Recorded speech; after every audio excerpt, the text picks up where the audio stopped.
uru Rwanda unsabye igiteke inama nakugira inama ni ubaka igisare cyangwa se tujye dukoresha Kigali Arena igihe kimwe habeho ikiganiro bateguye cyitwa ntazi abantu bose bitwa ko hari icyo banenga ubuyobozi bakagenda bagakora ikiganiro nimba cyafata iminsi 3 bagahera mu gitondo buri wese akavuga umva bakavuga ati ibyo uzavugira muri iyi sare utagiye kubivugira kuri za YouTube utwika niyo bizaba birimo ikibazo hazamo tolerance.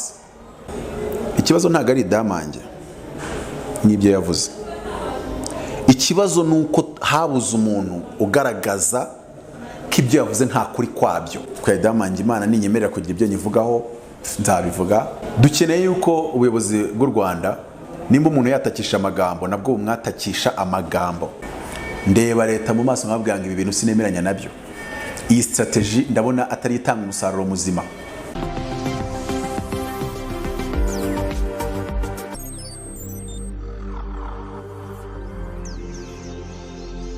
Nubwo ubutumwa ntari buvuge ngo ndabuha Joe Biden, ariko reka mbabwira abanyarwanda mushyushywe imitwe n'ibyo abanyamerika bakora n'ibyo abanyaburayi bakora.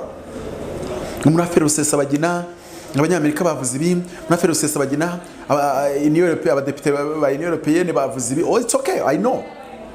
Mu buryo bwa geopolitique hariho gushyuha imitwe nyine, hariho tension. It's a way of pressure. I know, I see it. Ni moyen de pression. Muri politique ni moyen de pression.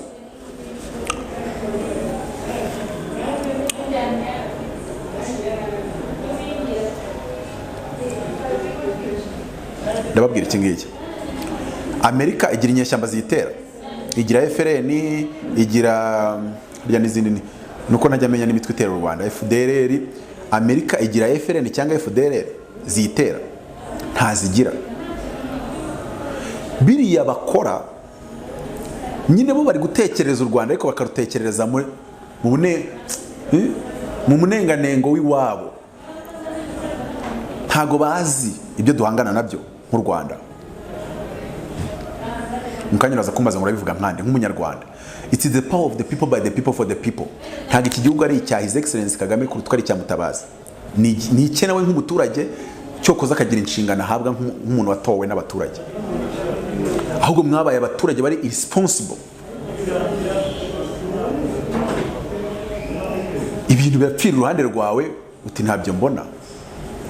Nimba ari umuntu gukora icyaha agafata kana ku ngufu, bwira inzego z'ubutabera zimufate. Ntabwo bigombera ko ari umwana wari gufata. Ariko nanone nimba umuyobozi muri leta ari kwiba batungira gatoki bamucakire. Nimba hari ibitekerezo byatekerejwe biburamo akantu, bivuge mu buryo bw'ubwenge no kubaha abantu babikosore. Ubundi twibakira igihugu cyiza dukomeze tutere imbere. Kubirebera se n'ibwo ubigize neza. Isi ntago ifite ikibazo kubera ko hari abantu babi cyangwa se ibyo abantu babi bavuga. Isi ifite ikibazo yuko abantu beza badakopfora.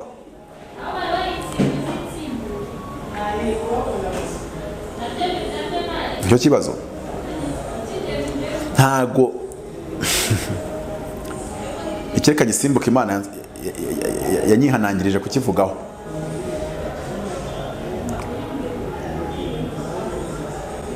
Ikibazo ntago ari damange nibyo yavuze, ikibazo nuko habuze umuntu ugaragaza ko ibyo yavuze nta kuri kwabyo. Strategie d'attaque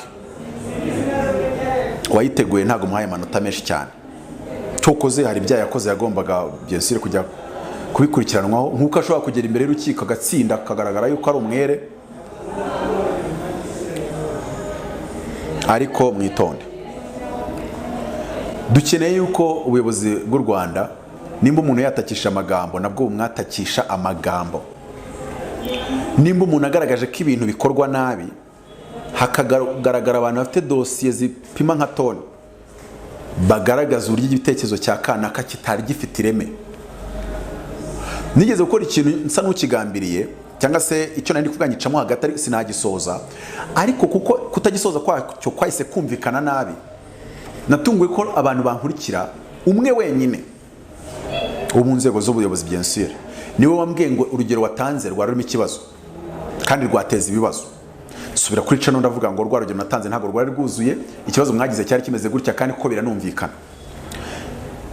Aho nari navuze ngo u Rwanda wenda nimba abazungu batanga amadolari 600 bayaha abashomeri, tw'u Rwanda ntitwakijajara umushomeri tukajya tumuha 10 cyangwa 15 nimba byatuma FRN zitabaho cyangwa FDLR abantu bajyayo kubera inzara yabakegesamara. Ariko ndavuga ni miliyoni, dufashe ko miliyoni 5 arizo zahabwa ayo mafaranga gukuba 15 miliyari 75, sinageraho mbabwira yuko ibyo ari mu kwezi kumwe, bityo mu mwaka bajya basohora miliyari 900, hafi trillion imwe. Hinje mu zindi detaye n'izindi ngaruka n'izindi mbogamizi byagira, rimwe na rimwe wenda ugasanga n'abadutera inkunga batangira kuzireka ati nimba mufite amafaranga muhana n'abaturage banyu ntago twongera kubatera n'inkunga. None ugasanga ya budget ya trillion 4 cyangwa se 300 wenda yajyaga itangwamo trillion 1 n'igice cyangwa se trillion 2 zivuye mu batera nkunga cyangwa se mu mahanga. Za trillion 2 noneho barazitwimye, kandi twashatse no gutanga trillion 1 ku bashomeri, ugasanga noneho naho twari duhagaze twatwikuye. So rimwe muri icyo kiganiro cya Mon Hypothèse ntago nkubwira ibintu ko nkubwira ngo ni ukuri kukuri 100%. Kuko iyo turi gusobanura hypothèse turavuga ngo it is the assumption and a suggestion made based on limited evidence. It cannot be assumed to be true, but it is the suggestion or the proposition is made as a basis for reasoning. Muri philosophy nuko tubyita ngo hypothèse ni igitekerezo uzana ukagishingira ukora raisonnement yawe, ariko ntago wakemeza nka ariko kuri 100%. Ibyo byemezwa wamaze gukora research, wamaze gukora development, wamaze no gukora conclusion. Rero ntago nshaka ko batindira birenze, nakayasa n'werekera ku musozo. Theo wakoze ku bazi icyo kibazo k'abantu benshi barakimbaza. Ntago ndi umunyapolitike, sinkunda politike, sinzanajya muri politike. Ninjya mu myanya ya leta babinsabye, bizasaba ko babinsaba ko nzajyayo nk'umuntu ugiye gutanga support, kugiye kubatabara, reka mbyite gutyo. Ariko sinzajyayo nk'umuntu wabuze akazi ubonye hari opportunity. Naravuze ngo umujeni ntago yakabaye yajya muri leta.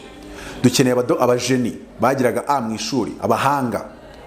Dukeneye abantu baba doctor, ba PhD holders, professors bafite inganda z'injugu, bakora inkweto za made in Rwanda. Sector privé niyivamo imisoro abayobozi muhembwa. Ni gute mumbwira ko abajeni bose b'igihugu bajya muri izo nzego zihembwa n'imisoro yavuye mu munyonzi, yavuye nabize mwirwa muvuga ngo his excellence muna abashakira akazi. Mwari muzi ko mwiga ku mafaranga y'abanyonzi. Wamara kwiga ku mafaranga y'abanyonzi nkaho waje ngo ahubwo utangira ukora amagare abanyonzi bajye baza kuyikopesha iwawe ufite uruganda rw'amagare, ugahindukira ukabwira leta ninde yatowe n'abaturage, bivuze ngo urahindukira ukabwira wa muturage ngo umuduhe n'akazi. Wize ku mafaranga oya ngo minervari zarahenze muri no minsi, none se kuki utanga minervari zawe leta ikarekura miliyari zijya muri education? Minervari yawe ntago rero ihagije kugira ngo education yose ibeho. Ndashaka kwerekera ku musozo romvuze ngo tugomba kumenya ibintu n'ibindi, ariko sinasoza ntavuze iki ngiki kuko icyo sinabura kukigiraho inama ubuyobozi. Abasangira ubusa bitana ibisambo, kandi mu basangira ubusa ntago wajya waburamo ibisambo. Ndababwirira ijambo rivuga ngo there is a fact in leadership of nations that is undeniable. The bread for everyone is peace forever.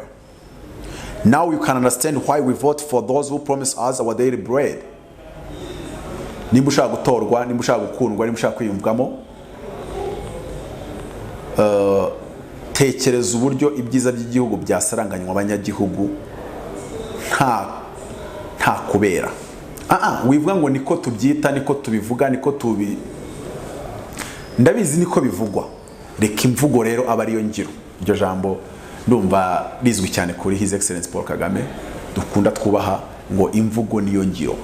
Ikindi, u Rwanda ni igihugu kigendera ku mategeko, nikakunda kuvuga. Ngenda ndavuga ibyo akunda kuvuga, ntago ndi kubihimba. Ni umurongo we, si uwanjye nuwe. Undwanyije abamurwanyije, kuko undavuga umurongo we. Yego, uwo nemeranya nawo. This is a nation. Dukeneye kugira rule of laws. nabuze umuntu ukora channel ya YouTube w'umunyamategeko akajya yigisha abaturage amategeko, akabwira umuturage ati hano umuyobozi mu nzego za leta nakora gutyo uzamugurukane, ingingo iyi niyi ntabwo imwemerera gukorera ibyo ngibyo, umupolisi nakora ibi ngibi uzamugurukane, ntabwo ingingo imwemerera gukora ibyo ngibyo. Leta, ubuyobozi bwacu, nimwigisha abaturage uburenganzira bwabo, ariko mureke nanjye Mutabazi mbigisha responsibility zabo, kuko dushaka kwigira abaturage bazi our rights but not our responsibilities. Mwitonde. Democracy, igitabo nshaka ndi kwandika cyitwa Patriotism Redefined, n'ikindi cyitwa The Burden of Freedom. Nzavugamo ibi bintu byose, The Burden of Freedom. Ntukashaka kuvuga kuri gahunda z'ubuyobozi, affaire d'etat, analize yawe itanakanaliza umudugudu. Nkunda kubabwira ngo muzagende mufungure ibigo bya orphelinat, mufashe imfubyi, mufashe abapfakazi, mukore za NGOs, je sais pas quoi et quoi. Ariko igihugu iyo ushaka kukivugaho urabanza ukakimenya, ukamenya affaire d'etat, ukamenya bikorwa bite, ukamenya kuki bikorwa, kuki hubakwa convention, kuki cogamu imara iki abanyarwanda. Wivuga ngo nta kimaze kuko utafite capacity yo kwanaliza ikimaze. Ibyo nabyo ni ikibazo. Mutabazi ngira ibyo bwaho nibyo ntavugaho. Niyo mpamvu mutari musange mubwira ngo mu gisirikare ngo bije ngo igisirikare bakiha ngo urumva ngo inzego bashyiraho mu gisirikare ngo iyo G2 ntikenewe. Njye se ndabivuga ndabizi igisirikare gikeneye ize nzego. Ariko sinzi niba muri kunyumva aho ndi kwerekeza. Kwanaliza ibintu, ugashaka no kwanaliza ibintu utazi. Njye mbibona no muyobokamana mubikora. Ntiwigeze uba n'umuhereza muri kiliziya, ariko wirwa wanaliza ngo iby'abakozi b'Imana ngo bakora ngo n'ibitanga uko bakabaye babikora nuko batakaye babikora. Who are you? Ubu njye hano ntangire kujudging inzego z'ubutabera, ngende no muri deep no muri procedure z'uburyo zikora. Njye se ndinde mu bijyanye n'amategeko. So hari rimwe na rimwe reka mbabwire ijambo ryavuzwe n'umugabo iki gihugu abantu benshi bakunda cyase okay reka nkore ijambo bakunda bubaha kubera ubuhangagira mu by'amategeko. Honorable Evode yigeze guhura n'undi munyapolitike nababwiye, bahurira kuri televiziyo Rwanda bakora deba. Bakoze deba, Evode aza kugera ahantu abona ko yamurushije mu kiganiro ndi yatakaye kweri, cyase kambyite ngo yahataye baba cyayasebye. Uzi ukuntu yamubwiye, dore ko nawe atari umutarifana, yaramubwiye ngo ubundi kuza gukora deba n'umunyamategeko utari umunyamategeko ni nko kwiyahura. Iyo message nyaye abantu mbona bakora ibyo bita ngo ni bimwe n'ibya Mutabazi kunenga. Hari ikintu ukora bikaba bimeze nk'ibyo Evode yavuze, kwataka umunyamategeko kuri tere y'amategeko utari umunyamategeko.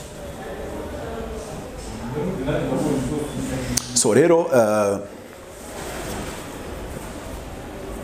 kandi ntihakagire n'abataka gisirikare batari abasirikare, ntago ari byiza. Mutabazi sindi ibintu byose, sinzi byose, nibyo nzi mbivuga ko ari hypothèse, mbivuga mu buryo runaka, ariko mfite igitekerezo cyakora mujye mureka nkibahe. None se ko mwanze gushyiraho platform tubitangiramo bitari kuri bose babyumva, ngo tuvuge ngo uru Rwanda unsabye igiteke inama nakugira inama ni ubaka igisare cyangwa se tujye dukoresha Kigali Arena. Igihe kimwe habeho ikiganiro bateguye cyitwa ntazi, abantu bose bitwa ko hari icyo banenga ubuyobozi bakagenda bagakora ikiganiro, nimba cyafata iminsi 3 bagahera mu gitondo buri wese akavuga umva, bakavuga ati ibyo uzavugira muri iyi sare utagiye kubivugira kuri za YouTube utwika. Niyo bizaba birimo ikibazo hazamo tolerance, abantu bakaza buri wese akavuga ati ndavuga, ibitekerezo buri wese akabirekura, bya bitekerezo bakabifata bakagenda babiyungurura birimo umucafu bashyira ku ruhande, ariko bya bindi bifite ireme bakabisigarana. Mwanyumva? Byaba na ngombwa hakabaho urwego rushinzwe kugeza ibyo bitekerezo aho byagombye kugera. urwo rwego rukazagarukana n'ibindi kandi byavuyeyo, bakavuga ati hari umuntu umwe muri Nyabihu wavuze iki n'iki cyasanzwe gifite ishingiro, ariko na leta iragaragaza izi mbogamizi. Rero hashyizweho komisiyo yo kwiga uburyo icyo kintu cyakurikiranwa kugira ngo bitazakomeza kuba ikibazo mu banyagihugu. Uwavuze iki n'iki we twabonye yirengagije impamvu za geopolitike izi nizi ndetse na zimwe zitavugirwa hano ku bw'inyungu z'igihugu n'umutekano w'igihugu. Demokarasi, umuturage atemererwa kuvuga ku bimukorerwa, byagorana kwizera yuko izageza abantu ahantu izageza abantu kure kandi ikabagezayo amahoro. Umuntu umwe yaravuze ngo if you want to go fast go alone, but if you want to go far go with somebody or take a group of people and go with them. Abantu benshi bavuga ko bavuye nimba ari Kongo bakajya tingitingi, nimba baragiye Central Africa sijiwe, mwaragiye muri mukuru cyangwa twari mu makosa, abaturage ni barakosa barapanika, cyo bita panique generale. Iyo bagufata bakavuga ngo va Gisenyi ujye Central Africa cyatingitingi n'amaguru wenyine, nta wundi muntu muri kumwe, wari gupfa, ntago wari kugerayo. Wagezeyo kuko mwari muri gishene n'igihiriro cy'abantu benshi. Iyo niyo mpamvu iyo message ndi kuvuga ndi kuyiha ubuyobozi bwacu dukunda.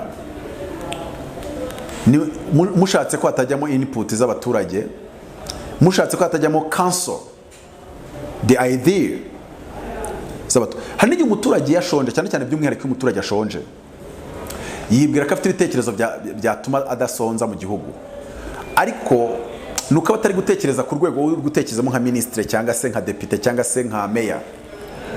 Rero iyo umuretse akabivuga, uzana undi muntu uzi kubisenya, ariko akabisenya mu bwenge, akavuga ati icyo kintu uvuze ntabwo cyashoboka, icyo kintu uvuze muri application yacyo, applicability yacyo n'abadutera inkunga n'amasezerano tugirana n'ibyo dusabwa nuko byagaragara, ishusho byatanga n'ingaruka zagira, amateka tugaragariza ko igihugu cyabikoze gutyo cyahuye n'izi ngaruka izi n'izi.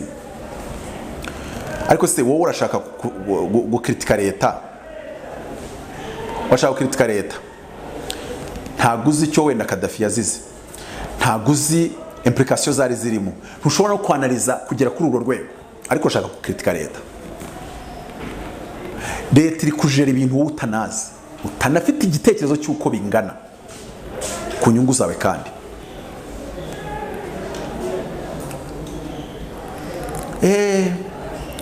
Rwanda mapping report ntabwo rwagomba kuba rwaragiye Kongo, kuki rwagiyeyo? Abashaka kururwanya bagira ngo batere baze kujya barwanira hariya mu Gasyata, noneho nta kibazo, niyo utoya ntabwo dufite amashyamba yo guhanganiramo.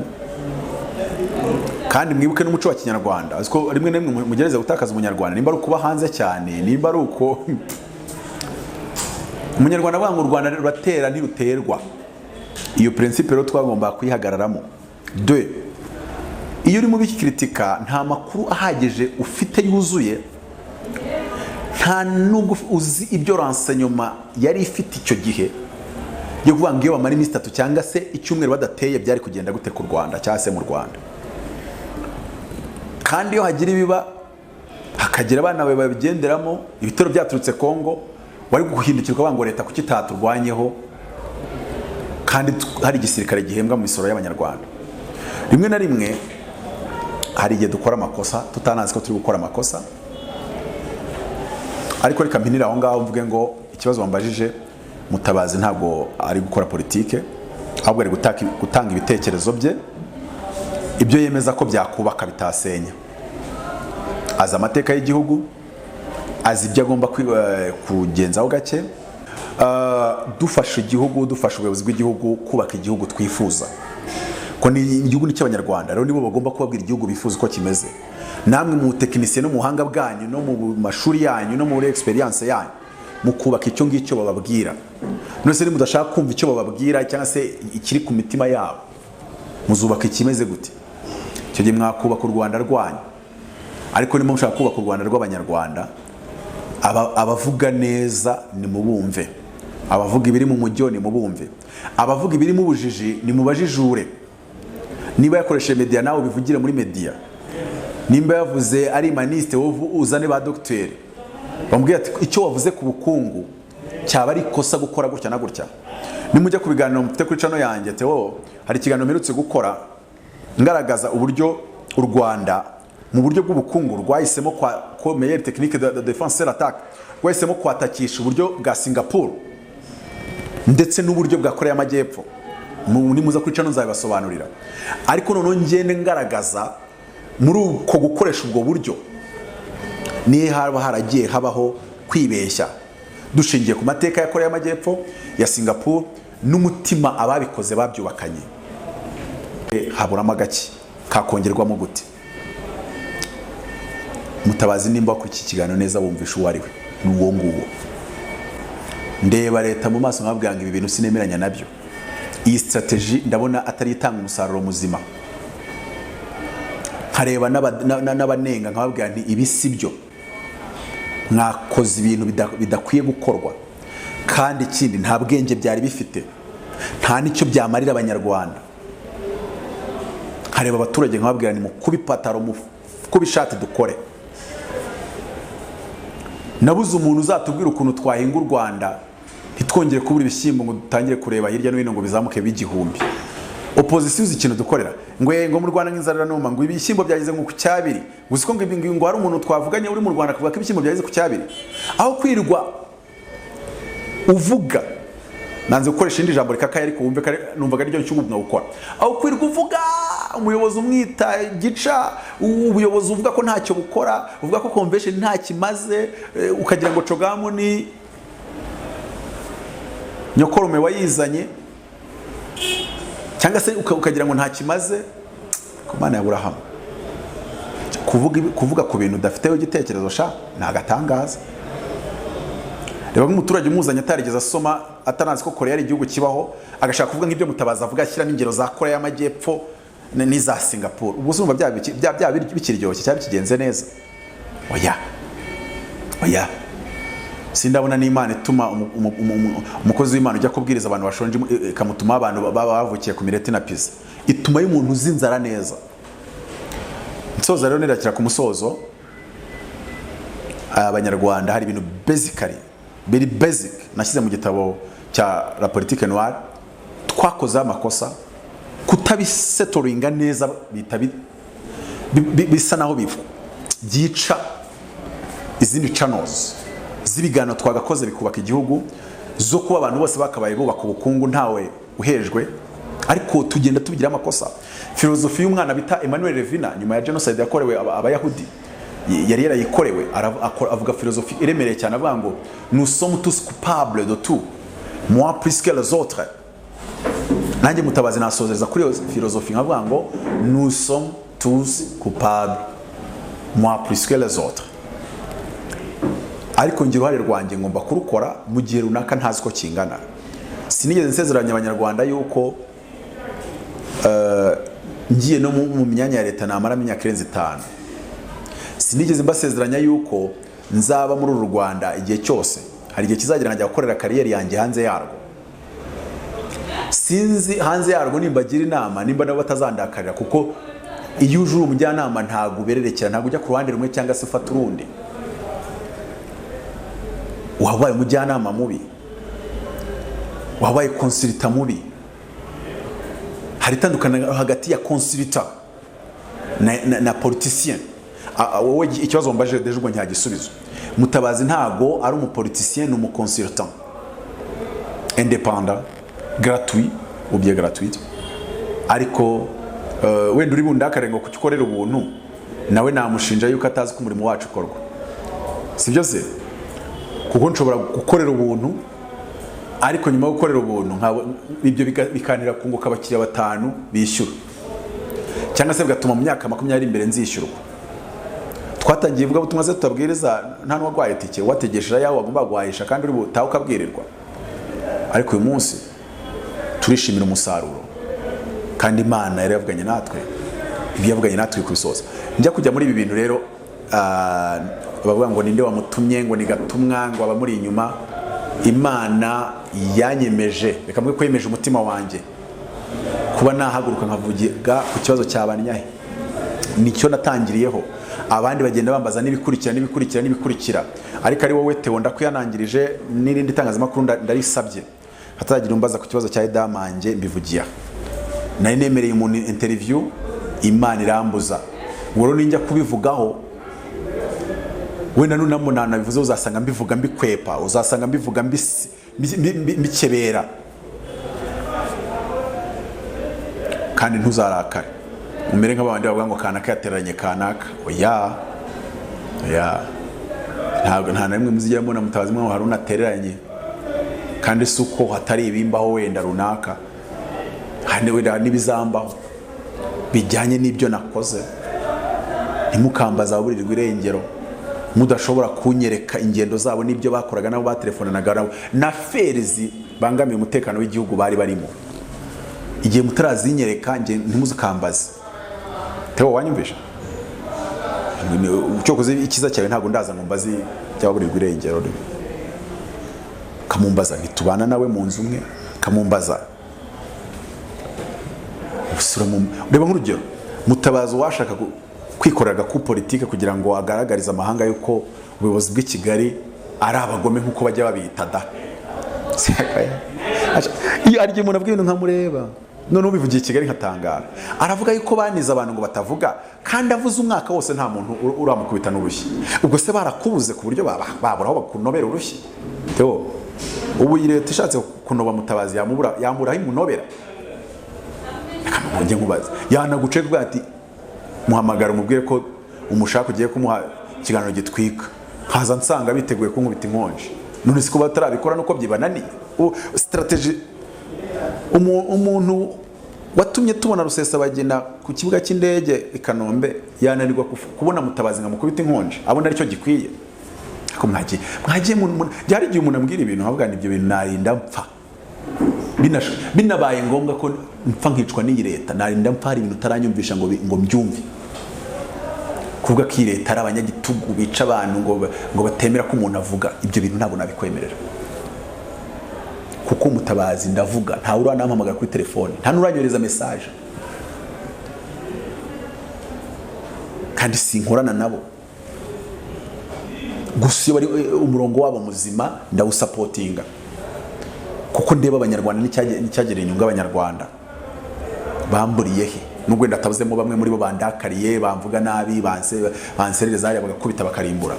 Mu nyemerere nsoze, ariko abanyarwandakazi mwoye kujya inyuma y'ibintu byose bibipinotiza. Diaspora nkunda abankurikira murabizi sinjya mbererekera ikintu ngo nuko turi inshuti. Inzara yarandiye sintinya kongera kwisubiramo. Wenda na data yarandakariye kubera kugira ibyo mvuga, ariko we n'umuntu w'umugabo ndamuzi ntago yanca mu muryango. Abankuye kuri groupe ya WhatsApp, ariko sindi kuregana hano. Nabo bari bifite inquiétude zabo. Nanasubira kurya mu rugo da. Nkabwira rero ndagarutse muzajya mutekana njyewe. Mu buzima niyo wazana miliyari 100 cyangwa 10 hano kugira ngo ndi patriote, ukambwira kuvuga ikintu naho yaba amagambo 5, ariko mbona ari bushyira abanyarwanda ahantu habi, ntayo navuga. Ariko wowe urajya hari gutwika byabaye gutwika. Nigeze gushaka gukora ikiganiro kuri televiziyo imwe atari zino za YouTube cyitwa ngo Patriotism and Social Media, gukunda igihugu kanagikundira kuri social media. Sinasoza ntavuze aya magambo, nkunda kubabwira amakotsa nayabwiye yanjye kambabwire n'ayundi witwa Gilbert.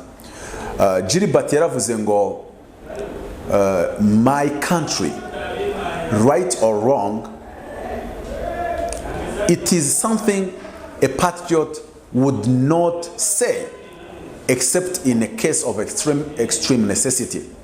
It's like saying my mother drunk or sober. Ngo kuvuga ngo igihugu cyanjye ngo kiri mu makosa, ibyo byose ni bibi, ngo ni ikintu umupatriote muzima atakaba yavuga, ahirahira kuvuga, ngo keretse gusa muri ka irengereye, kandi ntabwo twigeze tuyigeramo mu Rwanda rwose. Ka irengereye, none se umuntu mu kwezi wari mu mezi 3 bumvaga ko abaturage bose bahindukirira abavandimwe babo, akabibakangurira ngo abatutsi mubamareho. Iyo ni extreme necessity. Icyo gihe Mutabazi we nkiba nkiriho nari gupfa. Uzi impamvu nari gupfa? Bari shaka kundokreta nkore propaganda, ntayo nari gukora. Sinajye nyuma y'ibintu ntumva. N'ubuyobozi yo harabo tuganiye bakambwira atari ku ntiwadufasha nk'ibi, ndababwira ni ngewe ushaka ikintu ngikora abanza ukakimbwira nkacyumva nkumva ndacyemera.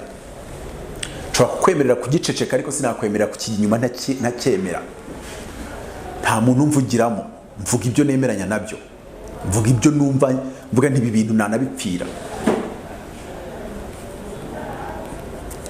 kuko nzi ko bifitiye inyungu abanyagihugu.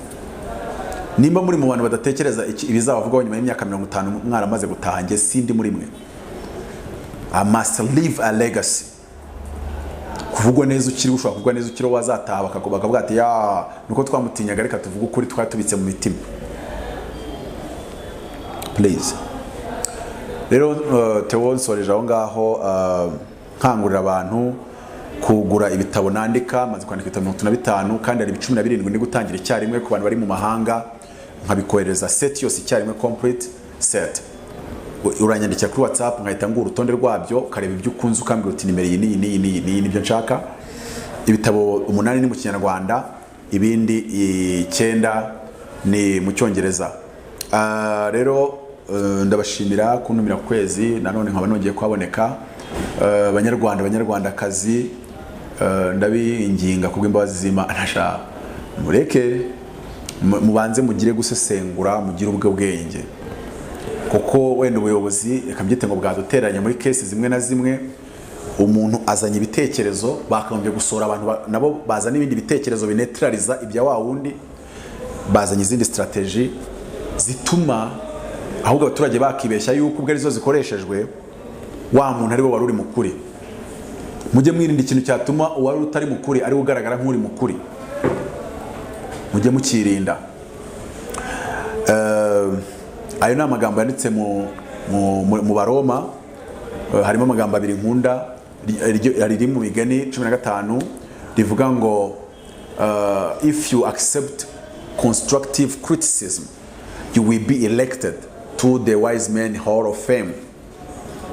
Ngo niwemera inama zubaka cyangwa se abakunenga byubaka, constructive criticism, ngo nibwo uzatorwa kandi ukamamara rwose. Byaba ari ikibazo leta y'u Rwanda dukeneye ko abaturage badukunda bakatwibonamo, bakagira ubuyobozi bakunda kandi bibonamo, ariko tutari kumva iyo principe, iyo philosophy ya Salomo, umunyabwenge warusha abandi banyabwenge ubwenge ku isi. Byaba ari ikibazo. Byaba n'ikindi kibazo tumva ibyo Paulo yavuze muri philosophy ze mu Baroma, aravuga ngo don't do anything that will cause criticism on yourself even if you know that what you do is right. Ngo nubwo wabuze ko icyo wakoraga cyari ukuri, cyari kizima, ngo ntuzigere ugikora mu buryo bwatuma abantu bagokritika. Reka mvuga iki ngiki ubundi nsezere ngende, ndanashonje, maze iminsi ndikura umwanya wo kujya kwigira muri restaurant. Ubwo rero reka ngusoreze, wihangane, nimba n'ibindi babazaga wihangane, ndashonje reka njye kurya, ntabwo nanaryama natariye. Noneho babwira iki kivuga ngo hari itandukano hagati ya leadership and management. Leadership and management. Leadership is doing the right thing. Management is doing the thing right. U Rwanda rushobora kuba rufite leadership ikora neza, mu buryo bwa leadership rukaba ruhagaze neza. Leadership niyo determining a vision. Yes, it is good. Imirongo, it is good. Ariko tukaba dufite poor management. Strong leadership, poor management. His Excellency. Strong leadership, gitifu. that's all. Aho ngaho hasi aho ngaho mu hariya mu bashakashatsi poor management. Mutabazi rero nta nubwo naje nshaka kugira ngo ntinde cyane kuri leadership, ahubwo nashaka kugira ngo nkomoze gato kwa leadership, uretse kubundi kuri leadership mpavuga banyishe by the way ni nahema, ariko nanone iyo ndi kuvuga kuri management, the strategy to use, kubera ko niba iri gukora kiri right, twabonye ko doing the right thing is leadership. Yes, we are doing the right thing, ariko nanone doing it right is management. Then niho duhurira n'ibyo badukritika. Byari byiza ariko uburyo twabikoze c'est critiquable. Iryo ni ijambo mpimbye ntago ribaho, ndaricuze ku uburyo tubikora c'est critiquable. Byari bikwiye yuko bikorwa mu bundi buryo butari critiquable. So ndabakunda abanyarwandakazi, kandi mbwira abankunda, nimba ukunda Mutabazi ukunde na His Excellence Paul Kagame, kandi ukunde n'u Rwanda, ukunde n'abanyarwanda, ukunde iterambere ryarwo. Nigeze mvuga ngo abo bantu bigize intwari zo kunenga nibaze tunagaragare ku ruhembe no mu ruhando rwo kuvuga uburyo ubukungu bw'u Rwanda bwakubakwa, bwatumbagizwa, kandi bivugwe mu buryo bw'ubwenge, mu buryo buri scientific, mu buryo bunoze buhamye. Umuntu ntekereza ko nangisha ubuyobozi abanyarwanda aribeshye cyane ko Mutabazi nashatse kwangisha ubuyobozi abaturage babwanga do A Z, kuko nabamte na tools zo kubikora. Swate wanyica, swate abaturage bakushiraho. Rero ntekereza ko ntigeze nanabirota, uretse no kuvuga ngo ngiye kubikora ngo muri uburyo, cyane ko buriya ubitekereza ka ntabishyire mu bikorwa n'utinya gupfa, n'utinya kugira gute. Hari n'uwigeze ambwira ati tubona uri umunyabwenge, hari umuyobozi naka mu rwego runaka arambwira ati tubona uri umunyabwenge, uri umuhanga kandi ukiri muto. Nubwo namukekeye wenda ntabyo yambwiye, ndavuga ni utaza kugerekaho ngo utangize ubuzima bwawe mu banyarwanda batinya gupfa simbamo. Ahubwo reka nkugire inama, ingusho yanjye niyi, uzaza unsobanura ibintu mu bwenge numve ndabyumva. Convince me. Il faut convaincre plutôt que vaincre, parce que ce qui est convaincu est déjà vaincu, mais ce qui est vaincu n'est pas convaincu. Ni byiza ko usobanura umuntu akumva ibintu akabisobanukirwa akabijya inyuma kuko yabyemeye, kuruta kubimushoreramo ku mbaraga no kumubwira ngo byemere uko ngo ntugire icyo ubaza. Umuntu usuka remye se nuko aremetse, arabaza, abashaka kumenya ukuri kw'ibintu n'ibyo adafiteho ubumenyi bumuhagije. Dukeneye abahanga bakora icyo twita vulgarisation des idées. Vulgarisation des idées. Vulgarisation ni nko kuba umudokiteri mu kubaga ubwonko yasobanurira abantu batigeze biga biology uburyo babaga ubwonko, agerageza gukora icyo bita vulgarisation. Imvuga akoresha siyo yakoresha ari kuvugana n'abamedese. Mwakoze rero kunkurikira Apotre Mutabazi, musimbuke mukore subscribe kuri Apostle Mutabazi official.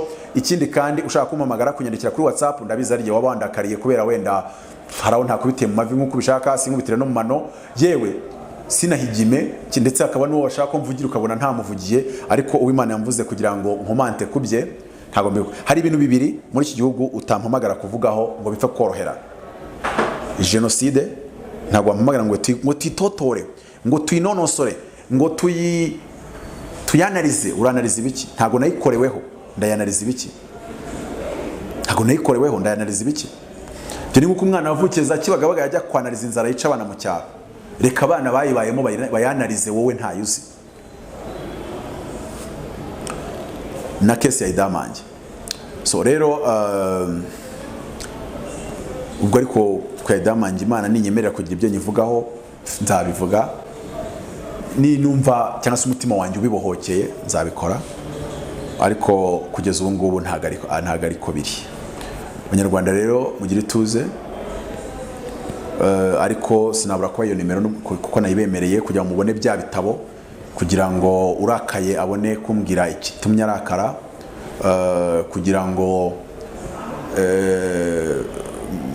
mbaheri liste y'ibyo bitabo, mbaheri link y'iyo channel, mukore yo subscribe, mujye mukurikirana ibyo biganiro. Nimba nicyo wifuza ko tuvugaho ngiye unyandikira ukavuga ngo ndashaka ko uzavuga kuri ibi, ariko uko bimbwiye siko mbivugaho mu buryo bwanjye, hakaba n'ibyo nanze kuvugaho, hakaba n'ibyo mbonye bidakeneye kubivugaho rwose. Nimujya kwicara muzabona navuze ku bayobozi bava mu nzego za leta, aba executive b'imirenge n'abandi batandukanye kuri izo nzego z'ibanze, bava ku buyobozi bakabaho ubuzima babaje nk'imyaka, iyo amaze imyaka 10 cyangwa se 15 atongeye kubona kandi kazi. Nsa n'ubivugaho, ariko uwari wambajije nuko yifuzaga ko mbivuga ko yari yarabaye we, siko nabivuze kuri channel, kuko navuze ngo ntawumvugiramo, mbiha umurongo n'umujyo ubwenge bwanjye bunyemeza kari wo kuri. Rero kambasezere mbwiye abanyarwanda mwitonde cyane, kandi mugaragare muri inyuma y'igihugu cyase y'ubuyobozi bwanyu, burabakeneye cyane abasenga mu busengere, mu gihe dufite izo pressure za Congress ya America, za abadepite ba European Union cyase Union European,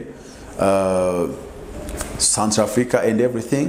So ibyo byose mugire kuba mwasengera ubuyobozi kuruta kugaragara nkaho muri inyuma y'umugabo wavuze ku nshuro ya 5 yuko atari umunyarwanda. Kandi reka mbabwire, sinzi nimba narigiye azongera akagaragara hakana katarashe ku Rwanda cyangwa se atigeze asabota umutekano w'u Rwanda. Nigeze kubikomozaho, wenda ntagenda nakagarutseho mvuga ngo ubu nge Mutabazi ngiye nkajya mu mutwe wa Islamic State, nkajya kuritura za Twin Tower bavuga ngo ni Pentagon, nkajya gukora projet yo kuritura etage 3 muri New York, nkakora projet yo kuritura etage 3 muri mu Bwongereza London, nubwo nawe ntagiye gufata ubutegetsi nko kubufata, uretse ko ibyo no kufatisha ubwoba, terrorism nyine ubufatisha ubwoba, ubabikamo ubwoba, igihugu ugisindisha ubwoba. Mbabaze Amerika imfashe, naho naba nafite ubwene gihugu bwa Amerika ntarigeze nanabugira, mfite ubw'u Rwanda gusa. Amerika imfashe, u Rwanda n'abadepite b'u Rwanda babasha kwandikira aba Amerika ngo ni barekure Mutabazi umuntu wabo, byakemerwa. Aho wenda rero tuzanamo ingingo ngurumva nguko yafashwe. Mbabaze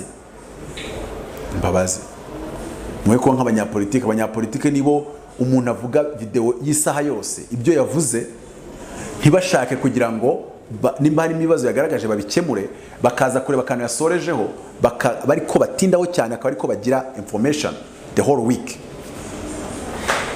Donc ngendagira ngo mumbwire, ngiye nkamanura etage 10 muri Amerika, narangiza bajya kumfata nkabereka irangamuntu y'u Rwanda na passport y'u Rwanda, leta y'u Rwanda ikajya kurekarama, Amerika yafata Mutabazi kamugarura mu Rwanda.